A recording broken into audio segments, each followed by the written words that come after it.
What's up guys, this is Chrono Joe, here today with another Uncharted 4 gameplay video. You may have seen my previous gameplay video which I uploaded with a flawless run with the M3A4, and this video is not dissimilar to that. But this time I'll be providing commentary and trying to provide some tips on how to improve your aggressive or lone wolf gameplay, because one of the things I've been hearing quite a lot during the beta is that people are finding it very difficult to play this game on their own, and without the help of their teammates. And for many people that seems to be very distinct from how they used to play Uncharted 3 and Uncharted 2, and to some extent that's why people don't like the game, is because they can't run around on their own and they don't like that reinforced teamwork. But hopefully, through some of the videos I'm putting out at the moment, I can show you how to play as an individual and still be very successful as an individual, and not only that, but help your team successfully as well. Now, I'm not saying ignore team play. I think it's a very significant component of the game, and I think in the highest levels of play it will be imperative, but that's true with almost all games. You can't expect to solo some of the best teams. That's ridiculous even for the best players, because even for the best players there are always equals to those players, pretty much thereabouts anyway. One of the significant things to think about when you're playing on your own, or being on your own in a lot of situations, or even if you're just the first man pushing forward, is the equipment you have available to you. And in my personal opinion, the grenade makes all the difference. And I don't know if you'll notice in this video, but what I usually do is I upgrade the grenade as soon as possible, because that just means I have a grenade more often, and that's important because you want to have a grenade when you need it. There are many situations when you're behind the team or you have two players in front of you where you can frag one guy and then you don't have to worry about that individual while you focus your gunfire on another player or two players. As you can see right here, I tried to frag a guy there, and I was hoping if I frag one I can focus on another. It was a bit odd there because the guy I threw the frag at ran away, but then another guy ran into the blast radius of the frag. But in either case, it helped me. I probably would have missed out on both kills if I'd tried to start that with gunfire. So it's a very good flanking tool, and a very good tool to hit people with when on their side. And that's true with a lot of the power-ups in this game, to be fair. The El Dorado, the Hunter, the Brute, if you spawn those behind people, if you throw them out behind people, that's going to cause them a lot of problems, and before they know it, before they even turn around, you're going to have one down, and they're going to have to deal with the whatever you've thrown out as well. The people that have turned around are going to have to deal with a Brute and you, or they're going to have to deal with a Hunter and you.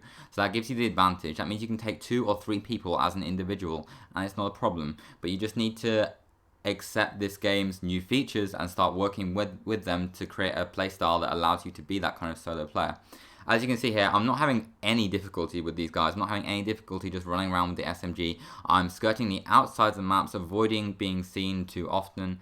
I'm just trying to predict where they're spawning and trying to hit them as soon as they're spawning, basically. I just want to hit them as soon as possible after they get up, so they don't get a very strong threshold on anywhere. These 3 guys right here, they were just killed at the bottom of the map, which means they just spawned at the top of the map. And I assumed that and took a flank around the outskirts of the map, and sure enough, they were in the obvious place to camp, which was the bell tower, because it gives the largest overwatch of that area. I don't know why 3 of them were there, but to be honest, a lot of people playing games generally aren't especially good.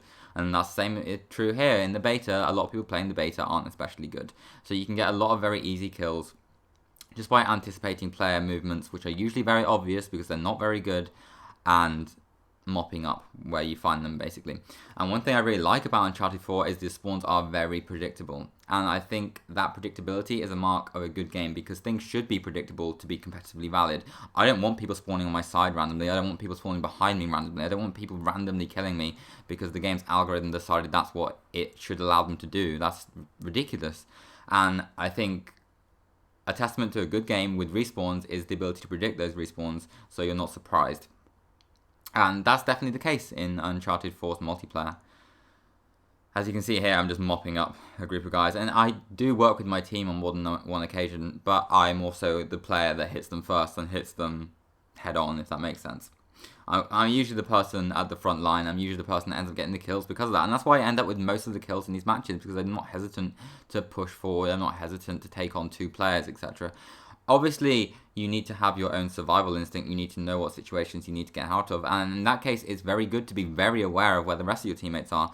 I'm not saying as a lone wolf you should ignore your team. It's very good to be aware of where they are at all times, so that when things do go pear-shaped, you can turn around and direct their attention towards your teammates instead of you. If you can If you notice 4 people have seen you before you've even gotten in, then maybe you need to back out and regroup with your team, etc., and approach them in a different way. And that's definitely very valid as well. Ideally, in some cases, you'll be able to pick off enemies that are 2 or 3 at a time. If you watch here, these 2 guys didn't even see me, and they're engaging my teammates up the street. So this girl's free. The guy in the car decided to run because he saw my teammate there, and he's also dead anyway because he turned around too late. He wasn't aware I was there, so he wasn't aware of how unsafe it was to just turn around and try and take the guy he saw coming up the street because he thought there was only one of us, and now he's dead. And she's dead, and the pistol really sucks. In this video, I was actually trying to get pistol kills because it was one of my daily challenges, and I think it took me almost the entire day to get them because the pistol doesn't seem to kill. Even if you get 2 point blank range shotgun blasts, it doesn't kill. You need to melee them as well, which meant a lot of the kills I got with it ended up in a melee hit rather than being the pistol, so they don't get credited to the pistol. And I don't think that's necessarily means the weapon is bad because you can do the 2-shot pistol and then melee and you'll get the kill. And that's probably a faster kill than it would be for the blind fire with my my SMG.